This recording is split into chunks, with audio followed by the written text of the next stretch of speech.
tuan-tuan perempuan, ya. Minggu lepas kita 2 minggu lepas kita dah bicarakan tentang beberapa topik beberapa topik yang muqaddimah ilmu hadis, apa maksud ilmu hadis dan apa pembahagian ilmu hadis kan. Adalah beberapa topik kita dah bincang. Cuma malam ini insya-Allah kita nak meneruskan lagi perbincangan kita yang tergenala 2 minggu lepas tu, bagaimana ingin mempelajari ilmu hadis. Itu bagaimana ingin mempelajari ilmu hadis, dan kemudian adalah beberapa topik yang lain dan sesi soal jawab, dan insya-Allah kita beberapa soalan-soalan pada 2 minggu lepas yang belum lagi kita bincang, insya-Allah kita akan bawa dalam sesi pertemuan kita pada malam ini insya-Allah. Jadi tanpa saya meninggalkan masa lagi, saya menjemput Al-Fadhil Ustaz Tariq Jafri Muhammad Akbar untuk meneruskan bicara hadis kita pada malam ini insya-Allah dengan soalan yang pertama ataupun bincangan yang pertama, iaitu bagaimana kita ingin mempelajari ilmu hadis ni. Falyatafaddal. Baik, bismillahirrahmanirrahim. Assalamualaikum warahmatullahi wabarakatuh. Alhamdulillahi rabbil alamin. وبه نستعين على أمور الدنيا والدين. اللهم صل وسلم وبارك على سيدنا ومولانا محمد الفاتح لما أغلق والخاتم لما سبق ناصر الحق بالحق والهادي إلى صراطك المستقيم وعلى آله وصحبه حق قدره ومقداره العظيم في كل لمحة ونفس عدد ما وسع علم الله. رب اشرح لي صدري ويسر لي أمري واحلل عقدة من لساني ويفقه قولي. سبحانك لا علم لنا إلا ما علمتنا إنك أنت العليم الحكيم. ثم أما بعد. Terima kasih yang dikasihi sahabat saya Al-Fadhil Ustaz Hilmi. Seterusnya tuan-tuan, puan-puan, makcik-makcik, sidang pendengar yang dirahmati Allah Subhanahu wa taala. Alhamdulillah bertemu lagi kita pada malam ini di dalam bicara santai ilmu hadis yang diadakan dengan tujuan untuk mendedahkan masyarakat awam kita kepada beberapa pengetahuan-pengetahuan basic asas di dalam lapangan ilmu hadis.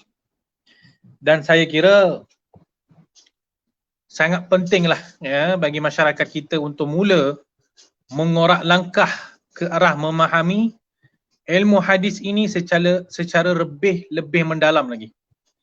Jadi sebelum saya nak meneruskan, saya nak pastikan suara saya ni dengar tak? Suara saya ni jelas tak? Jelas ke? Cuba komen sikit kat bawah tu. Kalau jelas, tak jelas, clear ke apa ke? Senang saya tahu kan. Apabila ada respon ni, dia semangat dia lain macam sikit. Jadi tuan-tuan dan perempuan, kalau jelas, bolehlah komen kat bawah tu. Jelas Alhamdulillah. Okey. Jelas Ustaz. Okeylah. Ada yang komen okey. Alhamdulillah. Baik, tanpa membuang masa tuan-tuan dan perempuan, kita teruskan kita punya perbincangan ataupun majlis ilmu kita pada malam ini dengan topik yang pertama sekali, iaitulah bagaimana mempelajari ilmu hadis. Bagaimana mempelajari ilmu hadis.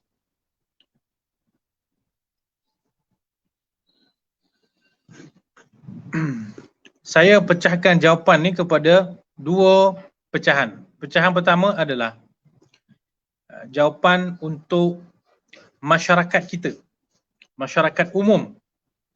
Seperti kebanyakan orang jadi orang-orang yang bukan pelajar, penuntut ilmu, orang-orang yang bukan ustaz-ustaz, yang bukan tok guru, bukan tok kiai, bukan orang-orang yang berkecimpung sepenuhnya dalam bidang ilmu agama. Jadi mereka ni macam mana kalau nak belajar ilmu hadis ya? Macam mana kalau nak belajar ilmu hadis? Yang ni jawapan saya mudah saja. Orang biasa, maksudnya masyarakat umum lah ya, minta maaf ya, saya tak selesa menggunakan kalimat orang biasa ya. Maksud saya masyarakat umum apabila mereka ingin mendalami ilmu hadis, maka hendaklah mereka mempelajari 7 kitab hadis yang paling mesra dengan masyarakat kita bukan sahaja di Malaysia, bahkan di Nusantara. Ya, ada 7 peringkat, 7 hadis, 7 kitab hadis ni. Jadi tak adalah syaratnya dia kena belajar 7 kitab ni one shot sekali jalan, ataupun tak adalah syarat dia mesti kena habiskan 7 kitab ni. Tapi ini hanyalah sebagai satu saranan, sebagai satu tunjuk ajar macam manalah kalau seseorang tu nak mula berkecimpung nak mempelajari ilmu hadis. Jadi di sini saya senaraikan 7 kitab. Macam mana tuan-tuan dan puan-puan nak belajar 7 kitab ni? Itu perlu diaturlah ya dengan cantik, seperti menghadiri kuliah-kuliah kitab ni di masjid, di surau, ataupun menghadiri daurah-daurah pengajian kitab ini bersama para alim ulama, bersama para guru, ya, para masyayikh, ataupun bersama dengan para ustaz-ustaz yang mengajar kitab-kitab ni. Dan ini bukan perkara yang susah. Sebab apa? Sebab 7 kitab ni memang kitab yang basic. Ya, kat Malaysia ni kalau 6 kitab daripada 7 ni memang boleh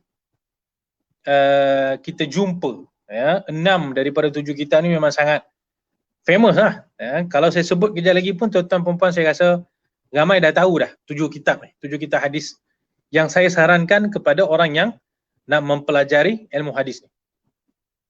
Okey? Tuan-tuan dan puan-puan masih bersama dengan saya?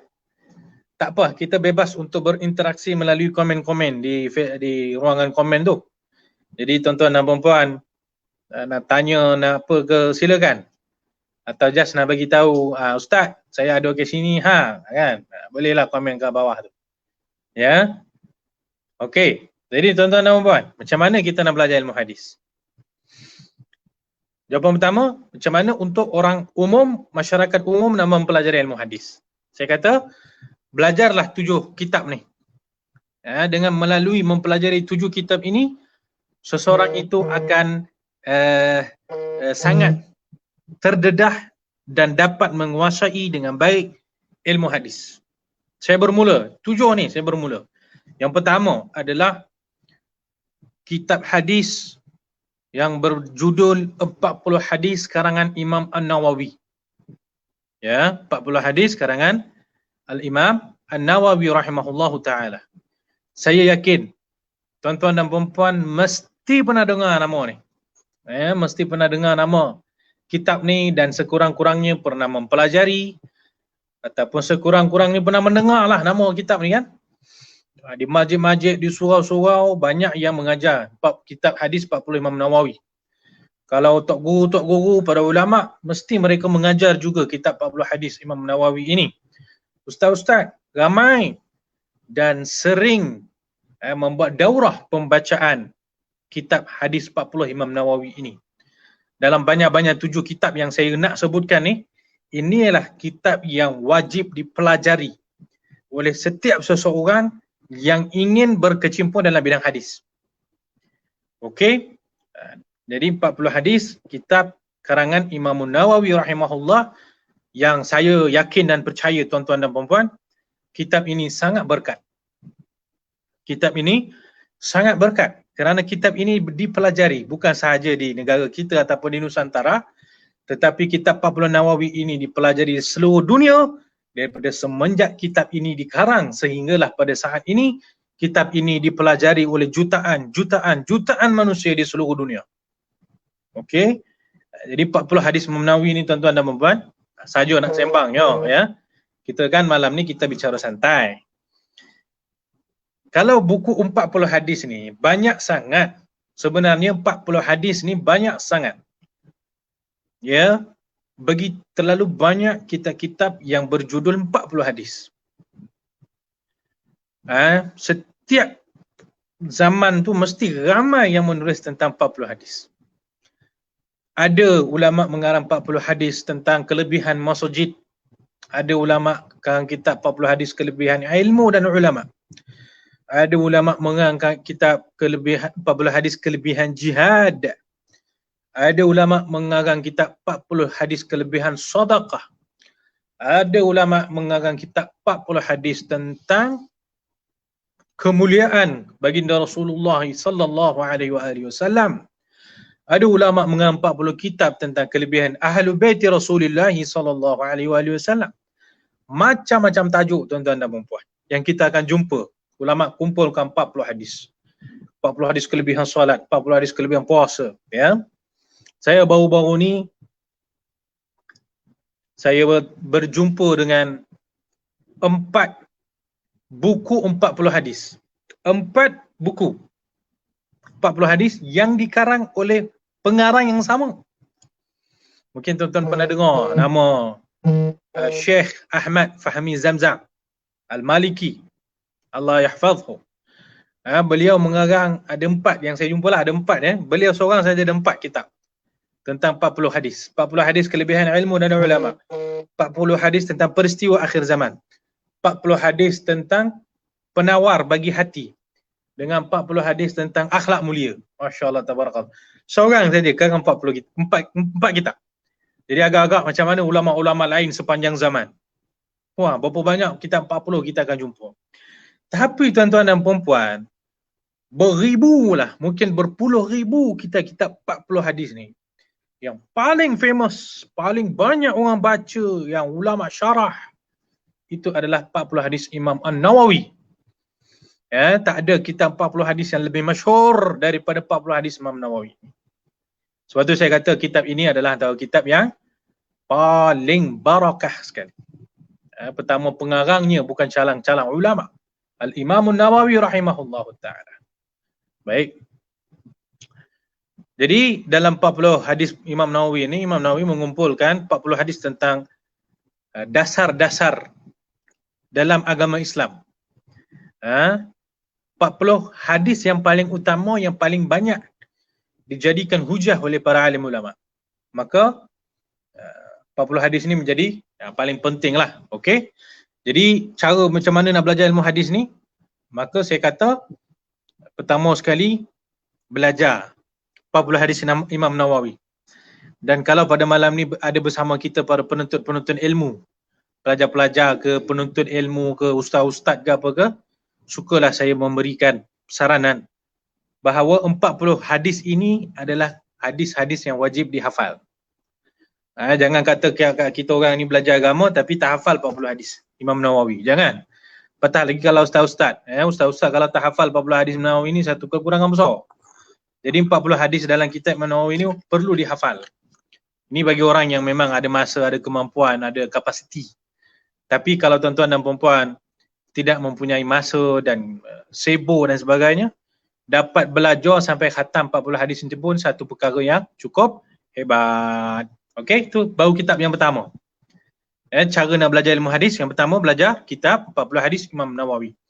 Selepas itu nak belajar apa tuan-tuan dan puan-puan? Okey, belajarlah kitab yang berjudul Ringkasan Sahih Al-Bukhari karangan Imam Ibni Abi Jamrah. Lebih masyhur terkenal dengan kitab Mukhtasar Ibni Abi Jamrah. Kitab Mukhtasar Ibni Abi Jamrah ni ada lebih kurang 300 hadis. 312 ke 320 something lah, ya. Jadi 300 hadis ni seorang ulama bernama Imam Abi Jamrah, beliau ambil pilih-pilih daripada kitab Sahih Al-Bukhari. Jadi 300 hadis ni terdiri daripada pelbagai topik-topik yang berbeza. Hadis pertama, hadis innamal a'malu binniyat. Hadis kedua tentang kelebihan ilmu. Hadis ketiga tentang tauhid, tentang iman. Lepas tu tentang sirah Nabi. Lepas tu tentang solat, puasa, zakat, haji. Tentang kelebihan sahabat. Jadi 300 hadis ni dia variety. Maksudnya pelbagai hadis-hadis yang berbeza. Jadi kalau kita belajar 300 hadis ni, dia dah sangat bagus memberikan satu gambaran yang cukup bagus untuk kita mengenali hadis-hadis Nabi SAW. Kau ada yang tanya, Ustaz, saya tak nak belajar ringkasan-ringkasan Sahih Bukhari ni, Ustaz. Boleh tak saya nak belajar Sahih Bukhari terus? Saya kata boleh, tak ada masalah. Nak belajar Sahih Bukhari terus, boleh, tak ada masalah. Tapi duduklah, bertalaki. Bertelekulah dalam bertalaki kitab Sahih Bukhari itu bertahun-tahun. Jadi kita sarankan mukhtasar ringkatan Sahih Bukhari ini sebab apa? Supaya mudahkan. Kalau ada sesiapa yang sibuk, tak ada masa sangat, dia nak belajar Sahih Bukhari sampai bertahun-tahun pun belum tentu dia dapat istiqamah, maka dapat belajar ringkasan Sahih Bukhari yang 300 hadis tu pun dah cukup lumayan lah, sangat bagus sudah. Dan tuan-tuan dan puan-puan, kitab Sahih Bukhari itu sendiri ataupun ringkasan Sahih Bukhari ini juga menurut para alim ulama juga adalah satu kitab yang barakah. Sehingga ke peringkat sebahagian para ulama menyatakan, rumah yang ada kitab Sahih Bukhari ataupun ringkasan Sahih Bukhari ini kebiasaannya tidak akan dimasuki oleh pencuri. Sebab rumah itu dilindungi oleh Allah Subhanahu Wa Taala dengan keberkatan hadis-hadis Sahih Bukhari yang mulia.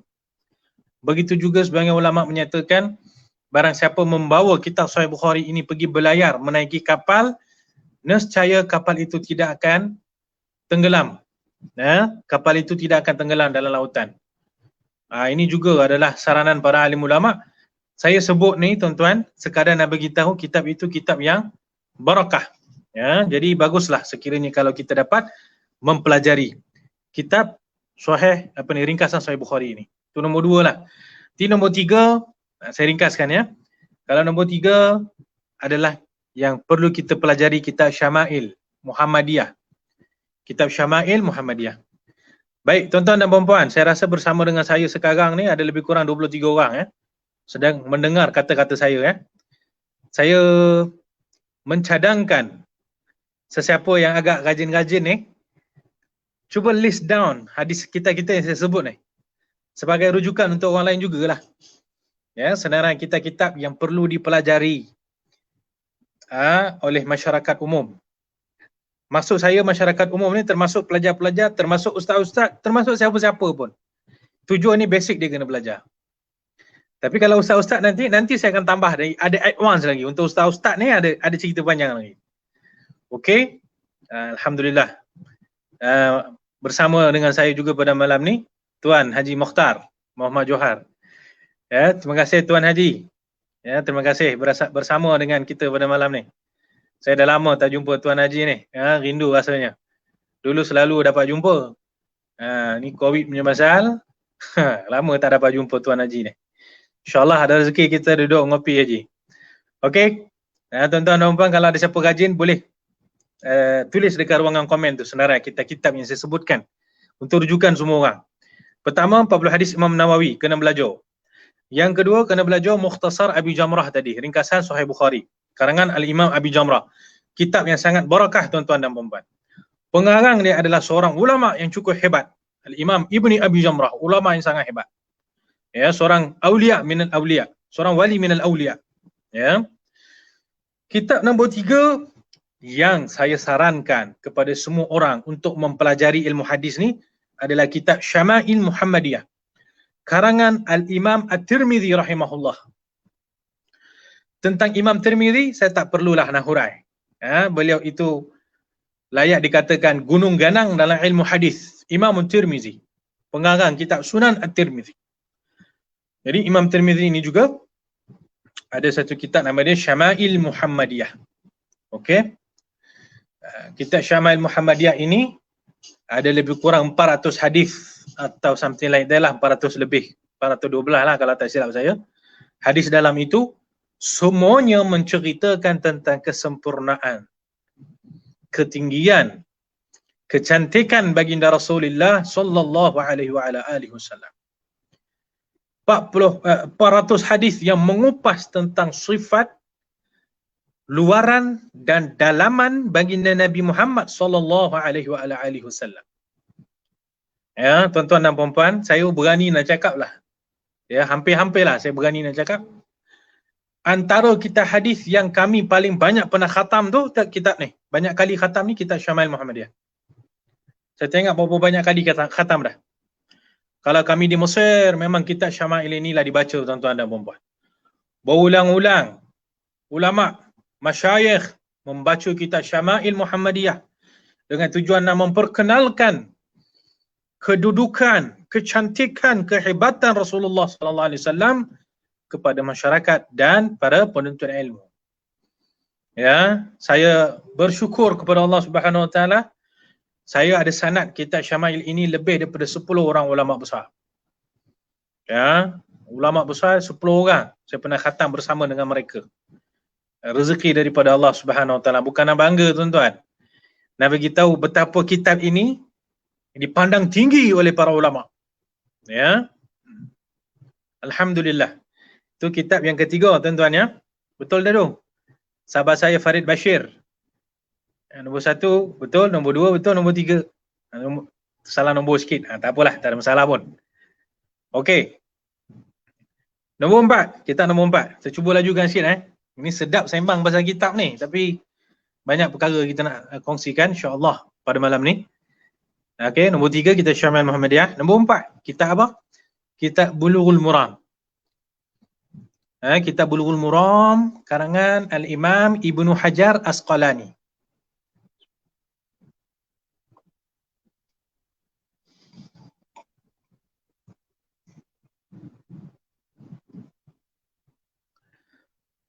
Hadis Bulughul Maram karangan Al-Hafidh Al-Imam Ibnu Hajar Al-Asqalani. Dan kitab Bulughul Maram ini juga satu kitab yang sangat masyhur yang diajarkan di masjid-masjid di surau-surau. Dan kitab ini juga tuan-tuan dan puan-puan telah diterjemahkan oleh ulama Nusantara kita pada zaman dulu, iaitu Al-Allamah Syekh Idris Al-Marbawi. Bulughul Maram ini pernah diterjemahkan oleh Syekh Idris Al-Marbawi. Jadi banyaklah maksudnya di seluruh Malaysia memang banyak masjid-masjid surau-surau yang kita belajar kitab Bulughul Maram. Saya dengan nikmat Allah Subhanahu wa taala, saya belajar kitab Bulughul Maram dengan guru saya Al-Allamah Al-Muhaddits Syekh Mahmud Said Mamduh selama 3 tahun baru kami khatam. Ya, hadis kitab Bulughul Maram ni ada lebih kurang 1200 hadis. Semua 1200 hadis ini adalah terdiri daripada hadis-hadis hukum. Hadis-hadis hukum, hadis-hadis ahkam hadis ahkam. Jadi bila kita belajar hadis ni kita tahu kita punya mazhab Syafi'i ni tuan-tuan dan puan-puan, hukum hakam dalam mazhab Syafi'i ni semuanya berdiri di atas dalil hadis. Bukan senang-senang ulama keluarkan hukum hakam, ini halal, ini haram, ini makruh, ini sunat, ini harus, wajib, haram. Bukan senang-senang. Semuanya ada rujukan, semuanya ada sandaran. Bila kita belajar kitab ni, Bulughul Maram ni, yang dikarang oleh seorang ulama besar mazhab Syafi'i juga, iaitu Ibnu Hajar. Imam Ibnu Hajar Asqalani adalah seorang ulama mazhab Syafi'i, tuan-tuan dan puan-puan. Jadi seolah-olah beliau himpunkan hadis-hadis yang menjadi sandaran mazhab Syafi'i. Compilekan menjadi kitab Bulughul Maram. Ini tuan-tuan kalau dapat belajar memang syok. Kita akan belajar satu hadis, kita akan faham hadis tu, dan kita akan tengok macam mana para ulama mazhab Syafi'i berhujah dengan hadis ni. Macam mana mazhab Hanafi berhujah dengan hadis ni. Macam mana mazhab Maliki berhujah dengan hadis ni. Jangan takut. Daripada sudut saya cerita ni macam cerita dia macam susah ni. Oh, mazhab tu, mazhab ni apa semua. Sebenarnya ini yang kita nak biasakan masyarakat kita. Kita nak mesrakan masyarakat kita dengan hadis-hadis, dengan syarah hadis, dengan kupasan hadis yang walaupun agak tinggi sikit. Kita nak biasakan masyarakat. Ya. Jadi Bulughul Maram ni satu kitab yang sangat bagus untuk dipelajari. Tu kitab nombor 4 tuan-tuan dan puan. Okey, nombor 4. Apa kitab nombor 5? Siapa boleh agak? Siapa boleh agak? Saya belanja dia minum. Aduh, suka-suka je. Siapa boleh agak? Hadis yang perlu kitab hadis yang perlu dipelajari nombor 5. Nombor 5 tuan-tuan dan puan adalah kitab. Ada siapa nak try tak? Cuba komen sikit kalau nak try. Saya nak tengok siapa boleh teka dengan tepat.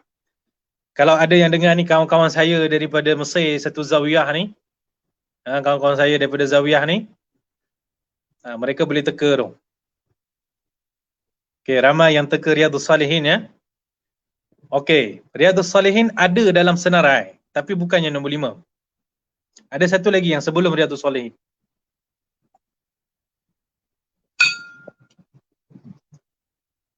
Dah dekat tu, Riyadhus Salihin tu dah dekat dah. Muntakhab hadis. Bagus juga, Masya Allah, kitab Muntakhab hadis, satu kitab yang sangat bagus. Tapi yang saya maksudkan adalah kitab lain. Okey. Okey jimat duit saya. Tak payah belanja orang. Alhamdulillah. Ada juga yang jawab betul ya. Al-Fadhil Ustaz Ais Salihin. Masya Allah. Inilah tuan-tuan dan puan-puan. Hadis, kitab hadis yang kelima, iaitu kitab Imam An-Nawawi juga. Kitab Al-Adhkar. Kitab Al-Adhkar karangan Imam An-Nawawi. Ya, kami dulu kami menuntut ilmu dengan guru kami Syekh Mahmud di Zawiyah Syekh Mahmud. Ni kitab azkar ni kami dapat khatam. Antara kitab yang paling kami gembira sebab dapat khatam ni, Kitabul Azkar. Dan ini pun kalau tuan-tuan pergi kuliah-kuliah masjid surau ni, banyak masjid surau yang menganjurkan kuliah Al-Azkar ni. Terima kasih ya Al-Fadhil Ustaz Ais Salihin. Masya Allah, kawan kami daripada Zawiyah Syekh Mahmud. Jadi Kitabul Azkar ni tuan-tuan dan puan-puan, Imam An-Nawawi himpunkan hadis-hadis tentang zikir. Zikir-zikir yang diamalkan oleh baginda Nabi SAW. Tebal juga kitab dia, Masya Allah. Maksudnya zikir-zikir yang perlu dibaca oleh semua orang. Bukan sikit-sikit, tebal kitab dia boleh tahan. Banyak zikir-zikir dalam tu, amalan-amalan. Kita jangan pandang rendah dengan hadis-hadis yang suruh kita memperbanyakkan zikir. Dan zikir ni bukan hanya duduk berzikir macam tu saja. Maksud saya, zikir sepanjang hari dalam setiap suasana dan situasi. Buka je mata nak baca apa? Buka mata je nak baca apa? Doa bangun tidur. Alhamdulillahilladzi ahyana ba'da ma amatana wa ilaihin nusyur. Bangun daripada tidur nak masuk tandas. Nak baca apa pula masuk tandas? Allahumma inni a'udzubika minal khubuthi wal khaba'is. Kemudian contoh qada hajat. Okey, lepas qada hajat nak baca zikir apa pula? Lepas qada hajat nak keluar daripada tandas. Okey, keluar daripada tandas nak zikir apa pula? Lepas tu nak ambil wuduk. Okey, nak ambil wuduk nanti ada juga zikir-zikirnya. Lepas tu time sembahyang. Time sembahyang, Allahu Akbar. Okey, doa iftitah. Kita dalam sembahyang kita baca doa iftitah betul?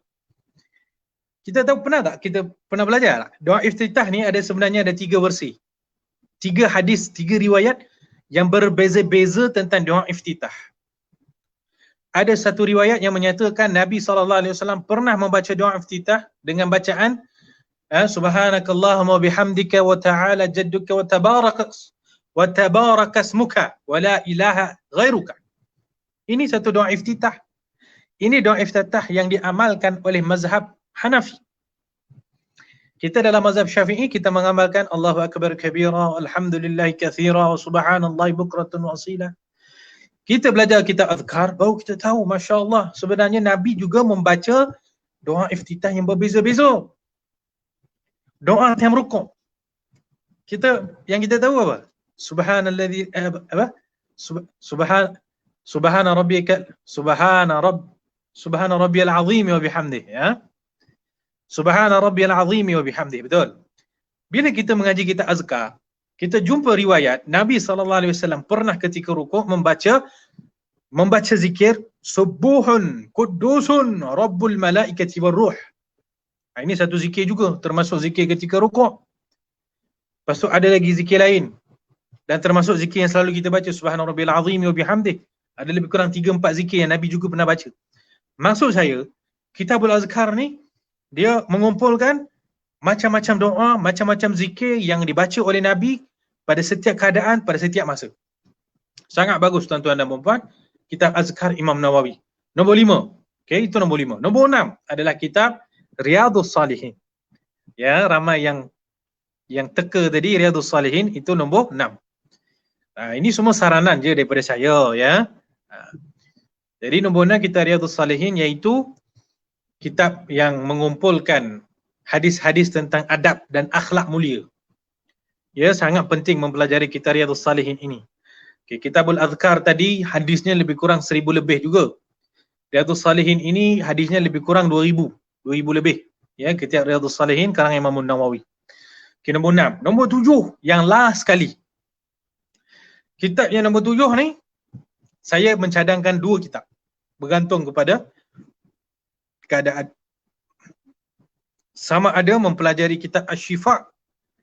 Asy-Syifa fi Ta'rif Huquqil Mustafa karangan Imam Qadhi Iyadh rahimahullah, kitab Asy-Syifa, ataupun mempelajari kitab Adabul Mufrad karangan Imam Al-Bukhari. Ini peringkat ke-7. Okey, belajar kitab Asy-Syifa ataupun kitab Adabul Mufrad. Jadi tuan-tuan dan puan-puan, saya pun macam dah sembang lama juga ni ya. Panjang botol saya cerita kan. Minta maaf lah ya. Jadi inilah 7 kitab yang saya sarankan kepada semua orang. Secara umum, semua orang perlu mencari peluang untuk mempelajari 7 kitab ini, bermula daripada paling bawah lah. 40 hadis, lepas tu 300 hadis, lepas tu Syama'il 400 hadis, lepas tu 1200 hadis Bulughul Maram, lepas tu Azkar 1000 lebih juga, lepas tu Riyadhus Salihin 2000 hadis. Okey, Masya Allah, kalau kita dapat belajar daripada mula tadi 40 Nawawi sampai Riyadhus Salihin, tuan-tuan puan-puan, itu cukup hebat sudah. Itu cukup hebat sudah. Maksudnya dalam minda dia ada beribu-ribu hadis Nabi sallallahu alaihi wasallam telah ada dalam minda dia. Masya-Allah, tabarakallah. Baik tuan-tuan dan puan-puan. Seterusnya, saya nak tambah sikitlah. 7 kitab ni untuk semua orang belajar ya. Ya. Masya-Allah. Ustazah Nurhanis Muhammad Mansur komen. Pertama sekali dengan kitab Asy-Syifa fi Ta'rif Huquqil Mustafa. Baik. Saya kalau diberi peluang, saya akan cerita tentang kitab Asy-Syifa ini lebih kurang 1 jam. Ya, mungkin ada slot lain. Kita boleh berbicara tentang kitab Asy-Syifa fi Ta'rif Huquqil Mustafa ini. Saya simpulkan dalam satu kata-kata. Para ulama menyatakan, man arada syifa fa alaihi bisyifa. Man arada syifa fa alaihi bisyifa. Siapa nak mencari penawar, itu Asy-Syifa, maka carilah dalam kitab Asy-Syifa ni. Syifa fi Ta'rif Huquqil Mustafa, karangan Imam Qadhi Iyadh. Masya Allah, kali terakhir saya belajar kitab Asy-Syifa di dalam Masjid Al-Azhar dengan dihadiri oleh puluhan ulama-ulama kibar muhaddisin daripada Al-Azhar. Tapi masa tu saya tak dapat khatam lah. Khatam tak dapat. Cuma dapatlah belajar ya. Saya insya-Allah tercurahlah keberkatan kitab Syifa ni. Tapi rezeki Allah Subhanahu Wa Taala ke atas kami lah. Kami dapat khatam dengan guru kami Syekh Mahmud Said Mamduh, kitab Syifa. Ya, seingat saya 7 kitab yang saya mention tadi, semuanya kami khatam dengan guru kami Syekh Mahmud Said Mamduh, kecuali kitab Riyadhus Salihin. Semoga ada rezeki juga untuk kami belajar kitab tu insya-Allah taala. Baik tuan-tuan dan puan-puan, ya, kitab Syifa juga kita yang sangat hebat. Okey, ini ceritanya untuk semua orang. 7 kitab ni untuk semua orang secara umum. Saya nak bagi tahu ni, advance level bagi para penuntut ilmu ataupun para ustaz-ustaz. Dia kena tambah lagi 2 kitab dalam topik yang berbeza, iaitu ilmu mustalah hadis. Ini satu saranan penting daripada saya. Anggaplah ini satu seruan kepada para asatidzah. Saya ingin tarik perhatian semua ustaz-ustaz supaya kembali memperkukuhkan pengetahuan mereka dengan ilmu mustalah hadis. Jangan main-main. Ya, jangan lari. Ya, sila duduk, jangan lari, jangan main-main. Penting sangat tuan-tuan dan puan-puan, ustaz-ustaz kena mendalami ilmu mustalah hadis. Okey. Kan saya ataupun sebahagian daripada kami lah ya merasa agak terkilan kerana seolah-olah ilmu hadis ini tidak begitu mendapat perhatian daripada ramai para ustaz-ustaz. Apatah lagi para penuntut ilmu. Okey? Jadi para ustaz-ustaz, saya meminta ustaz-ustaz, ustazah-ustazah yang sedang bertungkus lumus di luar sana di dalam menyebarkan ilmu pengetahuan, yang sedang berjuang di luar sana untuk menyampaikan ilmu kepada para anak murid, saya sarankan kepada tuan-tuan dan puan-puan agar paling sikit kena khatam 2 kitab dalam ilmu mustalah hadis. Yang pertama, bacalah kitab Qawaid Asasiyah fi Ilmi Mustalahil Hadis karangan Syekh Masyaikhina Al-Allamah As-Sayyid Muhammad bin Alawi Al-Maliki. Kitab Qawaid Asasiyah karangan Syed Muhammad bin Alawi Al-Maliki. Okey, kitab ni kata orang pintu gerbang pertama lah nak belajar ilmu mustalah hadis ni. Dan dia ni sangat ringkas. Ya, sebulan, 2 bulan belajar boleh khatam. Kitab Qawaid Asasiyah Syed Muhammad, yang paling basic, yang paling ringkas, mesti kena belajar. Sama ada kitab tu ataupun satu lagi kitab Taqrirat Saniyah fi Halli Alfaz Matn al-Baiquniyah karangan Syekh Hasan Mashad. Syekh Hasan Mashad juga adalah ulama besar daripada Mekah. Okey, pilih salah satu daripada 2 kitab ni, baca. Mengajilah talaki sampai khatam. Habis salah satu daripada kitab ni kan, saya nak minta kepada ustaz-ustaz ni, kalau ada ustaz-ustaz bersama saya pada malam ni kan, saya nak minta sangat tolong naik level yang advance lebih daripada itu, iaitu dengan mempelajari kitab Syarah Nukhbatul Fikar karangan Al-Hafiz Ibnu Hajar. Saya minta maaf nak sebut, saya berpandangan level yang paling rendah ustaz-ustaz kena ada dalam bidang mustalah hadis itu adalah level Syarah Nukhbah Ibnu Hajar ni. Ya, minta maaf kalau bunyi dia macam keterlaluan sikit. Tapi ini saranan saja, pandangan peribadi saya. Ustaz-ustaz, ustazah-ustazah paling common, paling sikit perlu mempelajari dan mengkhatamkan kitab Syarah Nukhbatul Fikar karangan Al-Hafiz Ibnu Hajar Asqalani. Okey, ini advance level untuk ustaz-ustaz, ustazah-ustazah. Dan ada satu lagi bidang yang saya juga sangat harap tuan-tuan dan puan-puan, ustaz-ustazah boleh juga teroka, explore sikit-sikit lah, iaitu bidang takhrij hadis dan juga kajian perawi hadis.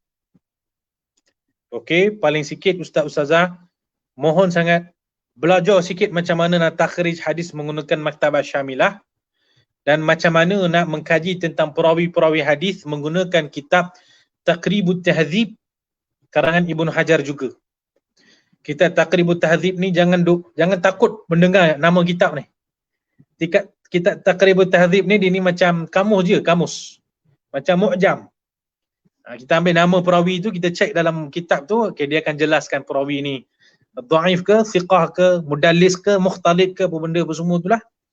Jadi penting bagi ustaz-ustaz, ustazah-ustazah penuntut ilmu untuk memberi tumpuan kepada advanced level yang saya sebutkan tadi. Ya, insya-Allah mudah-mudahan ya kita akan dapat memastikan ataupun menyiapkan platform untuk masyarakat kita mempelajari 7 kitab yang awal tadi, dan platform untuk para asatizah juga 7 kitab ni, tambahan lagi 2 kitab mustalah hadis yang lain-lain, insya-Allah.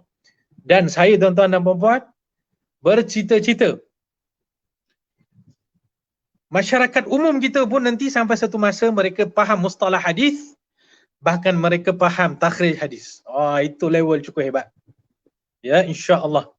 Mana tahu kan, satu rezeki kita nanti satu masa masyarakat kita celik ilmu hadis dengan secelik-celiknya.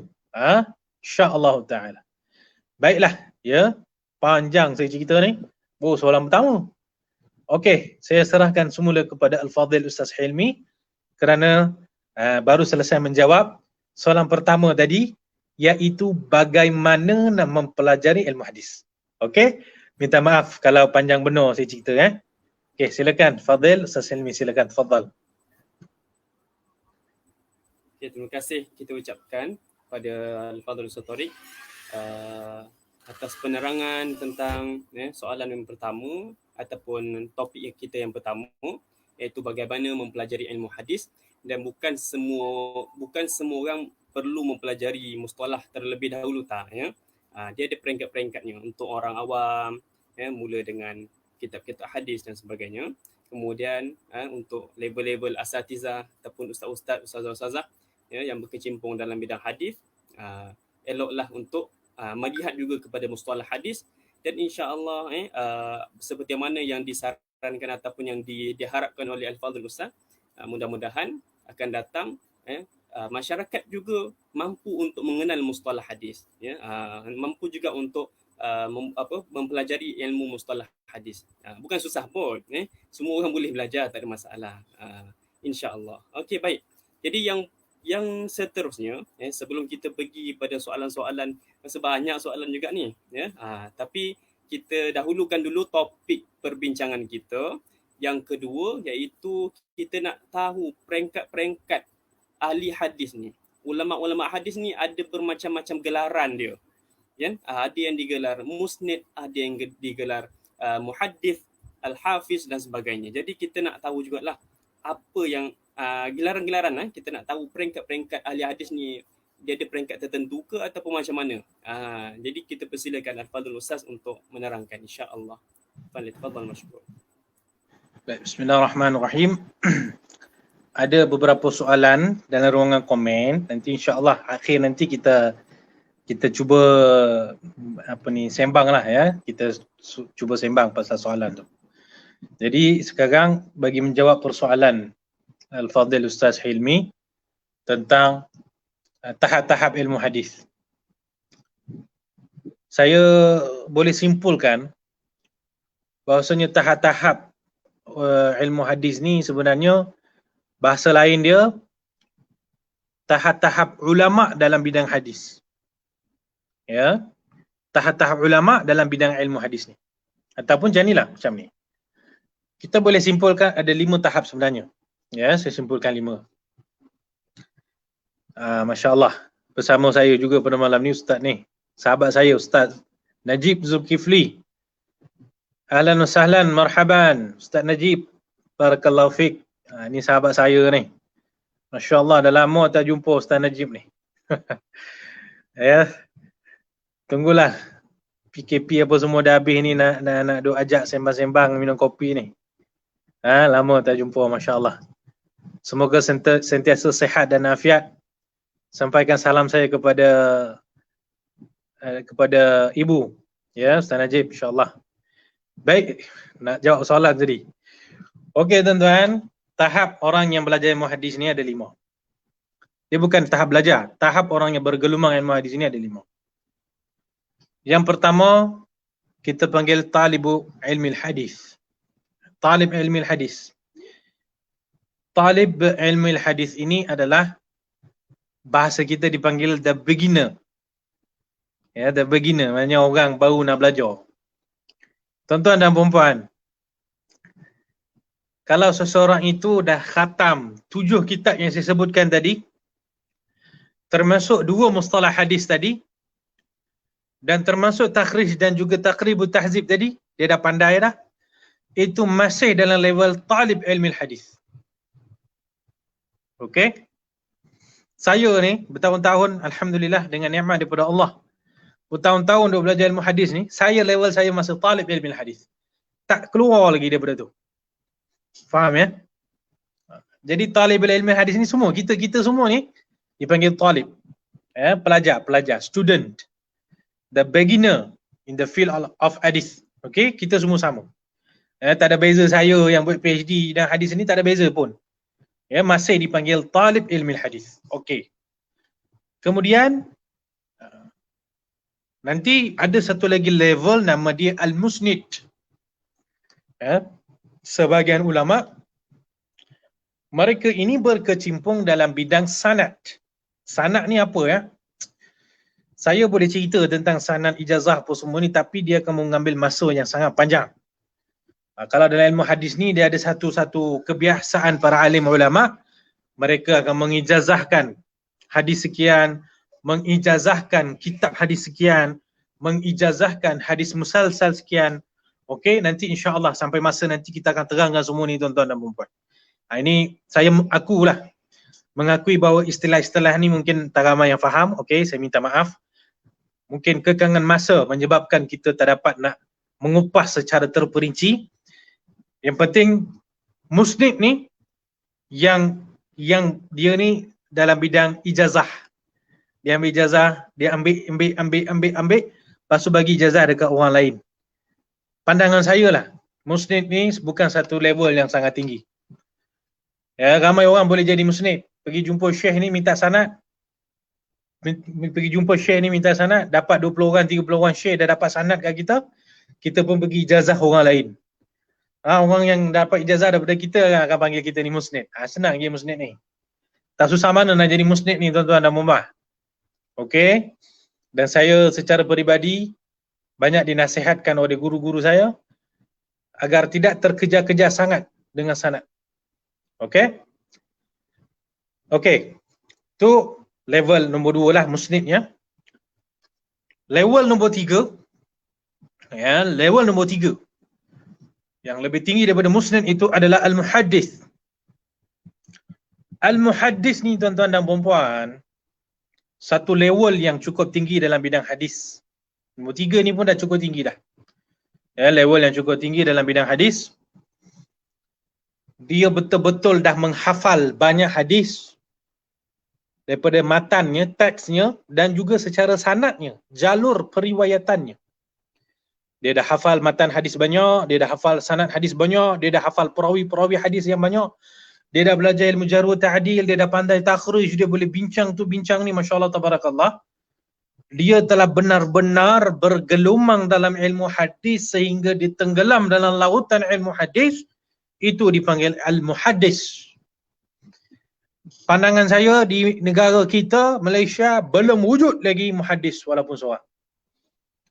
Belum ada sesiapa yang telah sampai kepada martabat muhaddis ini. Kalau ada siapa-siapa labelkan, oh ini muhaddis, belum ya, belum. Ilmu muhaddis ni maksudnya level dia sangat tinggi. Di dunia sekarang pada hari ini, pada saat ini di seluruh dunia, muhaddis yang ada mungkin kurang daripada 10 orang sahaja yang benar-benar layak kedudukan muhaddis pada waktu sekarang ni di seluruh dunia. Ya, mungkinlah sekitar 10 orang sahaja yang betul-betul layak. Ni tak tipu ni tuan-tuan dan puan-puan, botol ni. Ya, di negara kita ada kalanya muhaddis ini menjadi terlalu murah. Oh, mengajar Arba'in Nawawi, ustaz ni mengajar Arba'in Nawawi, muhaddis. Ustaz ni mengajar Syama'il Muhammadiyah, muhaddis. Ustaz ni mengajar Riyadhus Salihin, mengajar kita azkar, muhaddis belaka. Ustaz ni pandai sembang cerita pasal hadis, oh muhaddis. Oh, dia bukan macam tu cara dia. Muhaddis ni level dia lain macam sikit. Tinggi level dia. Ya, syarat muhaddis ni kena khatam kutubus sittah, mesti kena pandai dalam bidang takhrij, jarh wa ta'dil, ilal. Masya-Allah tabarakallah. Ya, hebat. Jadi setakat ni di Malaysia ataupun di seluruh Nusantara, saya belum bertemu dengan mana-mana ulama yang level dia muhaddis. Belum ada lagi. Macam saya cakap tadi, seluruh dunia pun baru berapa orang je muhaddis yang masih ada. Okey, kalau settle bab muhaddis tu, maka level atas lagi daripada muhaddis itu dipanggil al-hafiz. Al-hafiz, ini pun satu masalah juga kat Malaysia ni. Title al-hafiz tu diberi kepada orang yang menghafal Quran. Sedangkan al-hafiz ini adalah title bagi ulama yang lebih tinggi daripada al-muhaddis lagi. Contoh macam saya, kalau tuan-tuan perasan tadi, saya sebut Ibnu Hajar, saya kata al-hafiz Ibnu Hajar. Al-Imam Suyuti, al-hafiz Suyuti, al-hafiz Sakhawi, al-hafiz An-Nawawi. Semua ni ulama-ulama yang level mereka itu lebih tinggi daripada al-muhaddis, mereka tu level al-hafiz sudah. Level yang cukup tinggi lah. Ya, tapi uruf di negara kita ni, siapa yang hafal Quran, diberi title Al-Hafiz tu kat belakang lah. Okey lah letak belakang Jangan dia letak depan pula. Sebab kalau letak depan tu, itu title untuk ulama-ulama macam Ibnu Hajar, Suyuti, Sakhawi semua tu. Masya Allah. Okey, tu level yang ke berapa tadi tuan-tuan? Yang keempat lah, ya, Al-Hafiz. Mungkin ada yang bertanya kepada saya, Ustaz, ada tak Al-Hafiz pada zaman sekarang ni? Wallahu a'lam, saya rasa tak ada ulama yang sampai level dia kepada Al-Hafiz. Saya rasa, ini pandangan saya lah, wallahu a'lam. Okey, okeylah. Itulah 4 martabat ulama-ulama, tingkatan ulama-ulama hadis. Kita perlu juga tahu, ya, supaya kita tahu siapa punya pandangan yang kita boleh sandar dengan pandangan itu. Ya, bukan semua orang yang kata hadis ni palsu kita boleh terima cakap dia. Nak tengok juga dia ni belajar hadis kat mana. Siapa guru dia? Apa kitab dia dah khatam sampai dia berani menyatakan hadis sekian itu maudhu', palsu. Okey? Jadi ini maratib ataupun tingkatan-tingkatan ulama hadis yang saya cuba nak sampaikan lah. Baik, di sini ada satu soalan daripada sahabat saya Ustaz Najib. Saya jawab dulu ya. Ustaz Najib bertanya, seringkali orang menyebut 4 buku sunan, iaitu Al-Tirmizi, Sunan Abu Daud, Nasa'i, Ibnu Majah. Adakah kesemua hadis dalam buku-buku ini adalah sahih, Ustaz Tariq? Okey, saya cuba ringkaskan lah ya. Saya cuba ringkaskan. Minta maaf kalau ada kala ni saya cuba pun gagal juga. Okey. Allahumma salli ala sayyidina Muhammad. Kitab-kitab hadis yang paling induk dalam syariat kita ni ada 7. Ada 6. Ada 6 ya. Dipanggil dengan gelaran Al-Kutub As-Sittah. Ya, Kutubus Sittah. Kitab yang 6. Apa maksud kitab hadis yang 6 yang induk ni? Iaitu yang pertama, paling tinggi adalah kitab Sahih Al-Bukhari. Yang kedua, kitab Sahih Imam Muslim. Sahih Bukhari, Sahih Muslim. Ini 2 kitab yang paling tinggi kedudukan dia di dalam syariat Islam. Okey, hadis-hadis dalam semua 2 kitab ni, semua hadis tu adalah sahih belaka. Sahih belaka. Ya, selama beratus-ratus tahun, ulama telah menghuraikan hadis-hadis Sahih Bukhari, Sahih Muslim. Mereka telah menyaring hadis-hadis dalam tu. Mereka telah mengkaji hadis-hadis dalam itu. Mereka menyatakan, okey, hadis tu semua sahih belaka. Sebab tu kalau satu hadis ni kita tengok, hadis itu ada dalam Sahih Bukhari, Sahih Muslim, dah tutup cerita. Tak payah ada ceritanya lagi. Oh, ini sahih ke dhaif Kalau hadis tu dhaif, dia takkan duduk dalam Sahih Bukhari, Muslim. Okey? Kalau hadis tu dhaif, dia takkan duduk dalam Bukhari, Muslim. Yang layak duduk dalam Bukhari, Muslim ni hadis sahih sahaja. Tanpa kita nak menafikan, ada juga setengah hadis yang pernah dipertikaikan oleh para ulama. Mungkin bukan ini waktu yang tepat untuk saya huraikan perkara ini. Ada beberapa hadis yang dipertikaikan oleh para ulama juga dalam Bukhari, Muslim, tapi hadis itu tetap sahih. Okey? Nanti ada waktu yang lebih panjang, mungkin kita boleh sembang lebih tentang bab ni. Bukhari, Muslim, semua hadis sahih. Okey. Daripada 6 kitab induk, ni baru 2 kan? Bukhari, Muslim baru 2. Ada 4 lagi. 4 yang berbaki ni adalah Sunan Tirmizi, Abu Daud, Tirmizi, Nasa'i, Ibnu Majah. Ikut turutan ya, Abu Daud, Tirmizi, Nasa'i, Ibnu Majah. Okey, adakah hadis-hadis dalam 4 kitab sunan ini juga kesemuanya sahih seperti Sahih Bukhari, Muslim? Agak-agak tuan-tuan dan puan-puan macam mana? Hadis-hadis dalam sunan Abu Daud, Tirmizi, Nasa'i, Ibnu Majah semua sahih ke atau tidak?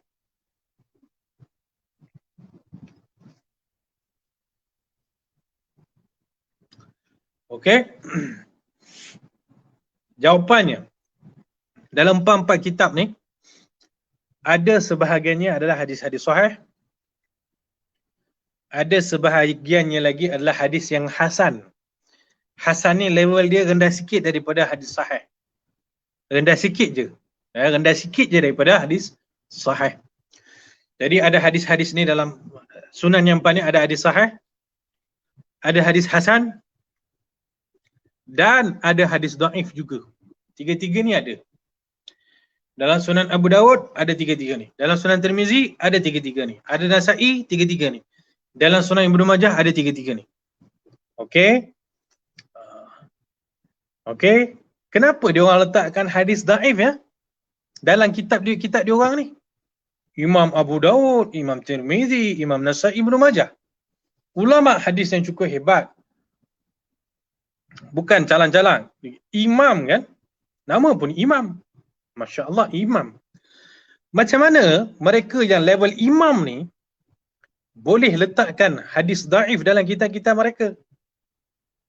Masya Allah. Ini tuan-tuan dan puan-puan, sebenarnya memerlukan satu ceramah khusus. Okey. Jadi nanti insya-Allah kita sembang. Ya, kita nak bagi tahu kenapa ada hadis daif dalam Sunan Abu Daud, Tirmizi, Nasa'i, Ibnu Majah. Adakah mereka tak tahu ni hadis daif? Agak-agak tuan-tuan lah. Dia orang tahu tak? Imam kot. Imam besar dalam bidang hadis. Takkan mereka tak tahu? Kalau tahu, kenapa dia orang letak ke situ? Wah tu. Semuanya ada penjelasan. Penjelasan. Para ustaz-ustaz mesti kena faham. Selok belok polemik ni. Ya, ustaz-ustaz semua kena faham. Kenapa ada hadis daif dalam Sunan Tirmizi apa semua kena faham. Okey, kalau ada orang kata, dia orang tak tahu kot itu hadis daif. Itu jangan percayalah. Takkan kita tahu itu hadis daif tapi Imam Tirmizi tak tahu, Imam Abu Daud dia tak tahu kan? Takkanlah dia orang tak tahu. Okey? Baik. Di sini ada satu soalan daripada sahabat saya juga. Muhammad Syakir yang bertanya, "Salam Ustaz, adakah hadis apa tu? Hadis apa? Hadis maqtu'. Hadis maqtu'. Hadis maqtu' ada yang sahih atau hasan atau dhaif? Hadis maqtu' ada hasan, ada sahih, ada hasan atau dhaif. Sama macam hadis mauquf, ada sahih, ada hasan atau dhaif. Sama macam hadis marfu', ada sahih, ada hasan atau dhaif. Okey? Baik tuan-tuan dan puan-puan. Insya-Allah itulah mungkin soalan yang saya boleh kupas. Kita tengok kod-kod ada soalan lain yang nak dilontarkan oleh Ustaz Hilmi. Kita tengok, silakan. Al-Fadhil, Ustaz Hilmi, tafadhal.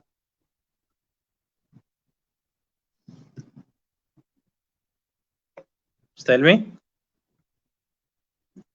Dah 10 suku dah ni. Aduh. Boleh tahan baru cakap sekejap dah 10 suku dah. Itulah rasanya banyak kalau nak bincang pasal hadis ni, satu-satu soalan tu memerlukan penerangan yang agak panjang dan jelas lah sebab penerangan yang ataupun masa yang pendek ni nak menerangkan supaya kita boleh faham jawapan kepada soalan tu betul-betul pun bukannya mudah bukannya mudah, perlu kepada penerangan yang agak details. Tapi apa yang kita dapat itulah yang kita yang dapat disimpulkan, dihuraikan oleh Ustaz Tariq tu, ambillah dulu yang itu sebab masa kita pun suntuk. Jadi kita nak minta maaf pada soalan-soalan yang ada dalam ni. So banyak soalan dalam ni, dalam komen-komen ni kan. Cuma kita nak kembali kepada siri pertama kalau ada masa ni kan, sikit-sikit ni lah.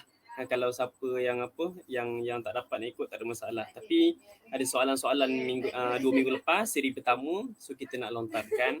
Yang pertamanya ada sahabat kita dalam ruang komen ni, ruang komen yang lepas, ditanyakan mohon komen pasal sanad Imam Syafi'i yang dikatakan sanad emas berbanding sanad Imam Bukhari. Tu. Macam mana Ustaz pandang? Soalan ni soalan yang agak kritikal Soalan yang agak complicated. Soalan yang agak terperinci lah Bila kita belajar kitab mustalah hadis, kita akan tengok ada ulama panggil silsilatuz zahabiyah dalam bahasa Arab. Sanad tu dipanggil sanad emas. Maksudnya sanad yang sangat cantik, sangat power, sangat kuat sampai dipanggil sanad emas. Yang dipanggil sanad emas ni adalah satu je sanad ni, iaitu sanad Imam Syafi'i riwayat daripada Imam Malik. Imam Malik riwayat daripada Imam Nafi' daripada Ibnu Umar. Ataupun juga boleh ada juga yang menyatakan sanad emas ni maksudnya Imam Ahmad bin Hanbal riwayat daripada Imam Syafi'i, Imam Syafi'i riwayat daripada Imam Malik, Imam Malik riwayat daripada Nafi', Nafi' daripada Ibnu Umar. Kenapa ini yang dipanggil sebagai sanad zahab? Sedangkan sanad Imam Bukhari tak dipanggil pun sanad zahab, sanad emas. Jawapan dia mudah aja sebenarnya. Siapa Imam Ahmad? Siapa Imam Syafi'i? Siapa Imam Malik? Siapa Imam Nafi'? Jadi walaupun Imam Bukhari memang hebat. Memang sangat hebat. Amirul Mukminin fi ilmi al-hadis. Pengarang kitab Sahih Al-Bukhari. Memang hebat. Tapi guru dia, Imam Bukhari riwayat daripada guru dia kan. Guru dia ni level dia sama ke seperti Imam Syafi'i, Imam Malik? Okay, guru kepada guru dia sama tak macam Imam Malik? Kan? Jadi sanad Imam Syafi'i tadi, Imam Syafi'i riwayat daripada Imam Malik, daripada Imam Nafi', daripada Ibnu Umar. Semua kita panggil apa? Figure sangat hebat, tokoh-tokoh yang sangat hebat. Imam Syafi'i siapa? Imam Malik siapa? Imam Nafi' siapa? Imam Ibnu Umar siapa? Sedangkan sanad Imam Al-Bukhari, memang Imam Bukhari memang hebat, semua orang tahu. Tapi guru dia hebat tu memang hebat lah. Maksud saya hebat itu sampai ke tahap macam Imam Syafi'i. Guru kepada guru Imam Bukhari, level dia sampai sama tak macam Imam Malik? Jadi ada perbezaan daripada sudut imamah. Al-imamah maksudnya kehebatan mereka, daripada sudut keimaman mereka itu. Maka sebab itulah sanad Imam Syafi'i itu dipanggil silsilah zahabiyah. Ya, sanad emas berbanding sanad Imam Al-Bukhari. Ya, wallahu a'lam. Harap faham ya. Soalan ni macam saya cakap tadi agak complicated sikit. Saya mungkin kena terangkan dulu masuk sanad apa, matan apa semua. Tinggal lagi tuan-tuan dan puan-puan, macam saya cakap, masa yang agak kurang ya. InsyaAllah semoga nanti ada peluang untuk kita teruskan lagi bicara santai hadis ni, insyaAllah. Kita akan terangkan sikit-sikit lah. Wallahu a'lam. Ya, baik tuan-tuan dan puan-puan. Ustaz Hilmi, tafadhal.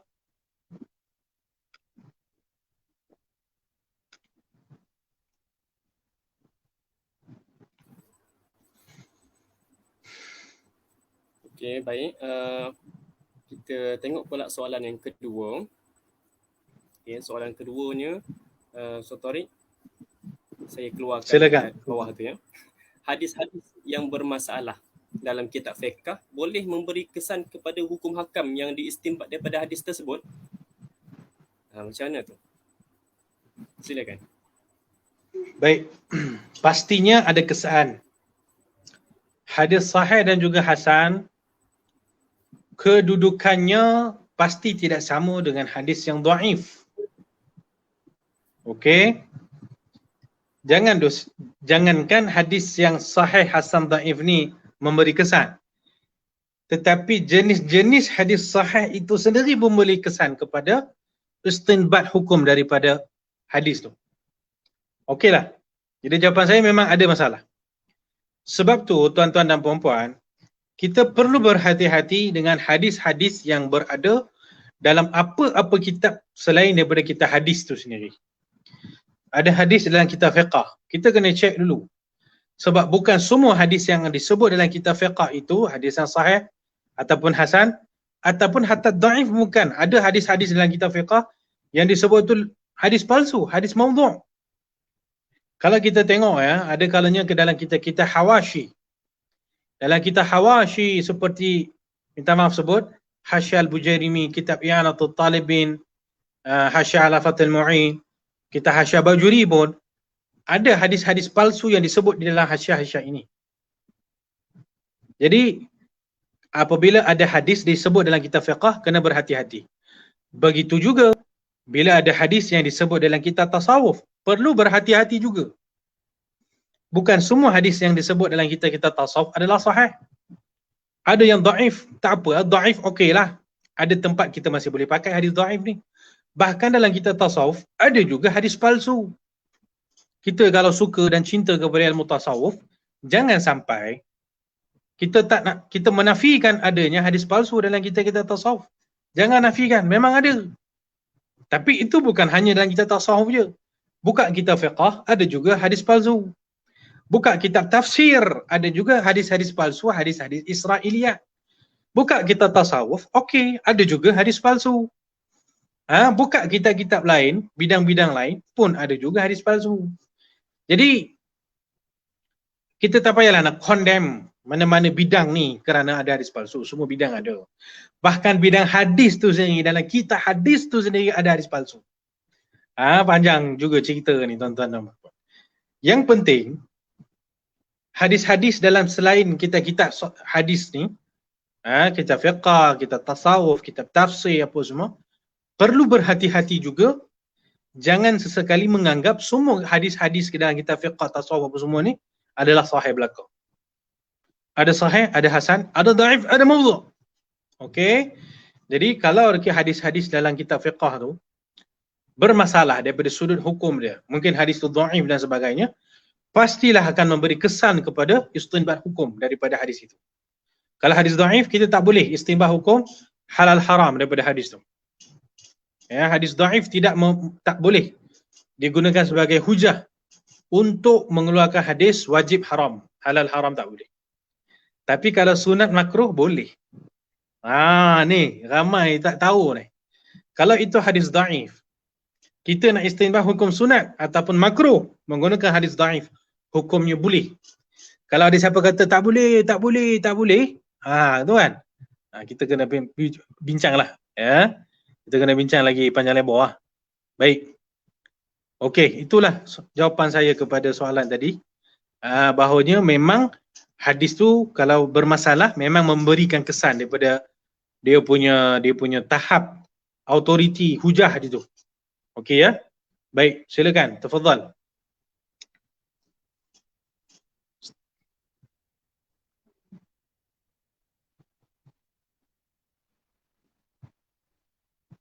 Silakan, Ustaz Hilmi, tafadhal. Allahumma salli ala sayyidina Muhammad.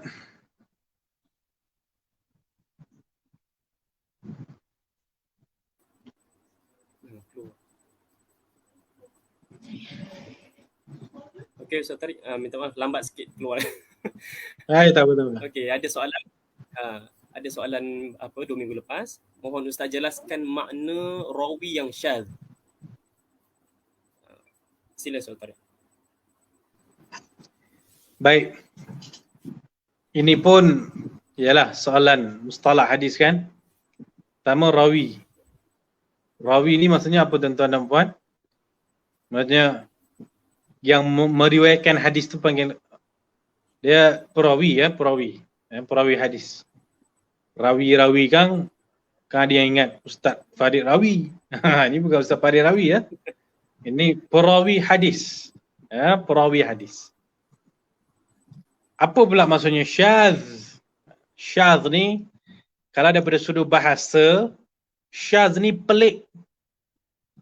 Kalau daripada sudut bahasa ya, syadz ni maksudnya pelik, ganjil.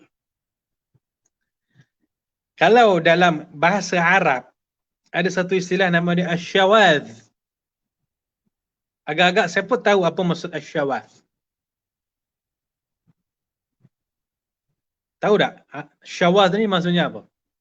Ada satu golongan ni dipanggil golongan asy-syawaz. Asalnya daripada makna asyadz. Golongan ni dipanggil asy-syawaz. Ya. Syawaz ni iaitu golongan songsang.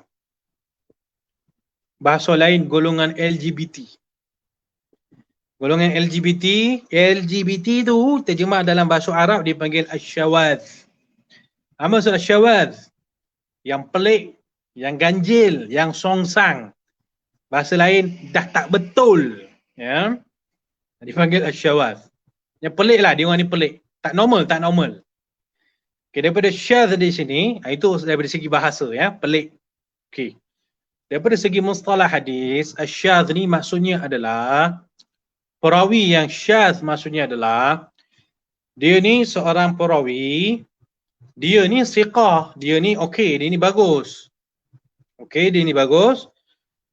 Tapi dia meriwayatkan hadis-hadis yang bercanggah dengan orang, dengan perawi yang lebih kuat daripada dia. Perawi A cakap macam ni, perawi B cakap sebaliknya. Kita akan tengok A kuat ke B kuat. Kalau A kuat, maka B ni dipanggil perawi syadz. B walaupun okey, walaupun baik, walaupun bagus, walaupun siqah, tapi dia kata orang dia clash dengan yang lebih kuat daripada dia. Lebih kuat daripada dia ni, dia clash. Okey. Jadi yang kurang kuat tu dipanggil syadz. Ya. Nanti minta maaf tuan-tuan dan puan kalau tak faham, nanti insya-Allah kita cari peluang untuk mempericikan jawapan ya, insya-Allah. Okey. Menarik soalan-soalan yang ada di sini ya. Tapi aduh, Ustaz Helmi, jadi Ustaz Helmi. Ini dah 1 jam suku dah ni. 10.30 dah. Itulah. Ni kalau duk layan soalan ni, sedap-sedap soalan ni sampai pukul 12.30 kita nanti. Soalan ni banyak juga dan perlukan apa, sebab kita minta maaf ya ustaz-ustazah mungkin yang bertanya ni pun orang yang berkecimpung dalam bidang hadis ya. Jadi kita kalau boleh kita nak mulakan daripada basic, dari awal sikit sebab kita lebih dahulukan masyarakat untuk belajar hadis dalam masa sama. Okey, ustazah semua, asatizah semua pun boleh support sekali kan. Kalau rasa-rasa ada soalan-soalan yang terlalu rumit, kita takut nanti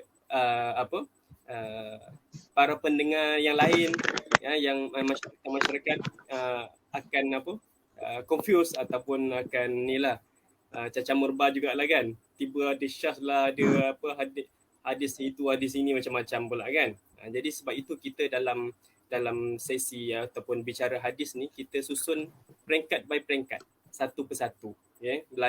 Kita belajar hadis ni satu persatu.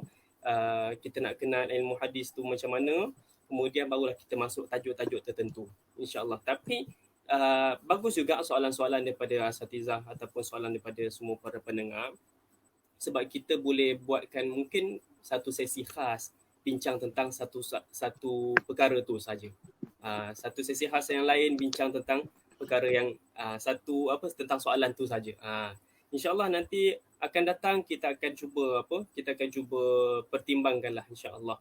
Tapi untuk bicara hadis ni kita buat satu persatu insya-Allah Ustaz Tariq kita buat satu persatu supaya masyarakat boleh memahami perlahan-perlahan ilmu hadis ni. InsyaAllah. Jadi janganlah sedih ke ataupun kecewa ke soalan tak terjawab. Bukan senang nak jawab soalan-soalan hadis ni dengan para penonton kita pun ataupun pendengar kita, bukannya semuanya pakar-pakar hadis tak ya. Jadi insya-Allah mungkin Ustaz Tariq pun ada cadangkan mungkin suatu hari nanti kalau kita ada rezeki kita pun boleh jemput guru kami sendiri Al-Fadhil Syekh Mahmud Said Mamduh kan. Kat situ tuan-tuan asatizah kalau nak tanya soalan masya-Allah silakan ya. Itu memang tempat untuk bertanya soalan lah. Senang cerita. Okey.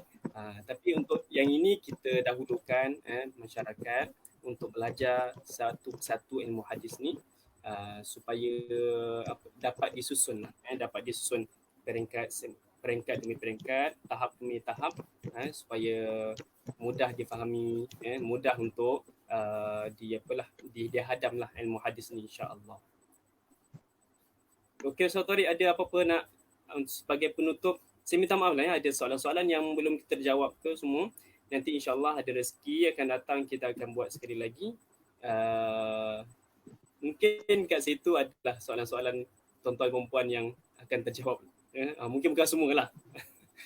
Okey, silakan Ustaz Tariq untuk penutupnya. Mei, saya tak dengar Mei. Cuba cakap kuat sikit Mei. Untuk penutup, silakan.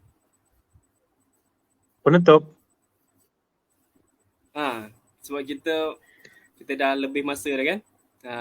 Kita tutup lah kot. Okay. Tapi untuk kesimpulan ataupun apa-apa yang nak disampaikan, silakan. Okeylah ya, baik, disebabkan waktu yang kekangan waktu ya, waktu pun dah lambat dah ni. Saya rasa ramai dah mungkin dah mengantuk ataupun lapar ataupun letih ke, kepala dia dah keluar asap ke apa ke kan.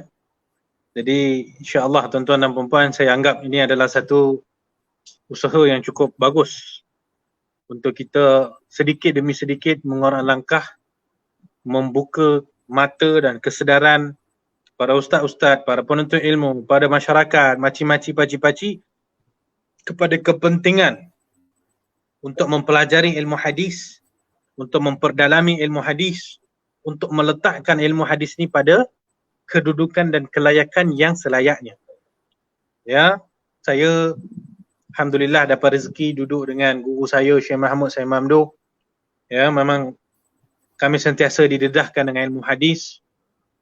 Jadi kami melihat ilmu hadis ni di peringkat masyarakat kita masih memerlukan kepada usaha yang begitu kuat untuk kita memasyaratkan ilmu hadis ni. Ya, macam saya cakap tadi, kita harap sampai satu masa nanti masyarakat kita sangat celik dengan ilmu hadis seperti mana masyarakat kita celik dengan ilmu-ilmu lain seperti ilmu komputer, ilmu media massa, dengan ilmu bahasa Inggeris ke apa ke. Kita harap adalah satu masa yang insya-Allah taala masyarakat kita ni terdedah dengan cukup luas kepada ilmu hadis ni insya-Allah taala. Kita akan usahakan ke arah itu, dan saya ucapkan terima kasihlah kepada Al-Fadhil Ustaz Hilmi dan juga Az-Zawiyah Education ni, yang saya anggap ini adalah satu langkah yang cukup bagus sebagai permulaan ke arah memartabatkan ilmu hadis ini dan ke arah untuk celik hadis di kalangan masyarakat. Baik, itu saja. Wallahu a'lam. Sekian daripada saya. Assalamualaikum warahmatullahi wabarakatuh. Saya ucapkan terima kasih kepada Al-Fadhil Ustaz Tori atas perkongsian bicara hadis kita pada malam ini. InsyaAllah ada rezeki kita bertemu lagi. Terima kasih semua pada para pendengar, para asatidzah, tuan-tuan puan-puan semua atas kesudian semua bersama kita dalam bicara hadis kita pada siri kedua ini. InsyaAllah ada rezeki kita jumpa lagi. Tunggukanlah iklan daripada kita insya-Allah. Jadi kita doakan agar semua sentiasa dilindungi Allah Taala dan majlis kita mendapat keberkatan dari Allah Subhanahu Wa Taala, dan kita tangguh majlis kita dengan tasbih kafarah dan suratul Asr. Assalamualaikum warahmatullahi taala wabarakatuh.